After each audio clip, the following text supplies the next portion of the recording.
Πολύ γρήγορα όμως, το 1936... Ερχόταν από εδώ και έπαιρνε.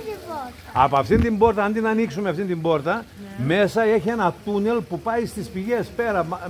Περπατάς μέχρι αρκετά μέτρα μέσα, 50 μέτρα. Άλλος και ψάχνει. Έτσι. Λίγο ξανά για τις βρύσες, να σας πάρω βίντεο. Τώρα και εσύ. Replay δεν έχει το κασετόφωνο. Το κουκουβίτι είναι αριστερά, όχι αυτό. Λοιπόν, ξαναλέω για τις βρύσες, γιατί κάποιοι δεν το καταλάβατε καλά.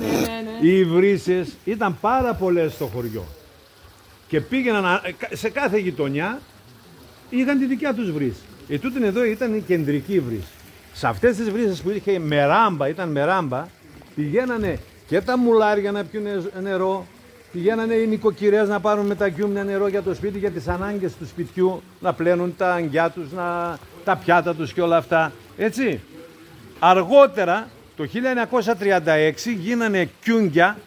Κιούγκια είναι σωλήνες τέτοιες, πώς το λένε, κεραμικές. Μετά ήρθαν οι μεταλλικές σωλήνες και τώρα ήρθαν οι PVC, οι πλαστικές.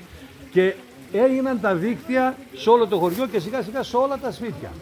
Μπήκε πολύ νωρίς το αποχετευτικό δίκτυο του λιβαδίου, τα λεγόμενα γκυρίζια όπως τα λέγαμε στα βλάκα, ήταν πέτρινο και λειτουργούσε από το 1750 παρακαλώ, είχαμε αποχετεύσει. Δεν είχαμε ποτέ βόθρος. Ποτέ. Λόγω της κλίσης του εδάφους φεύγανε και οδεύανε προς τα έξω.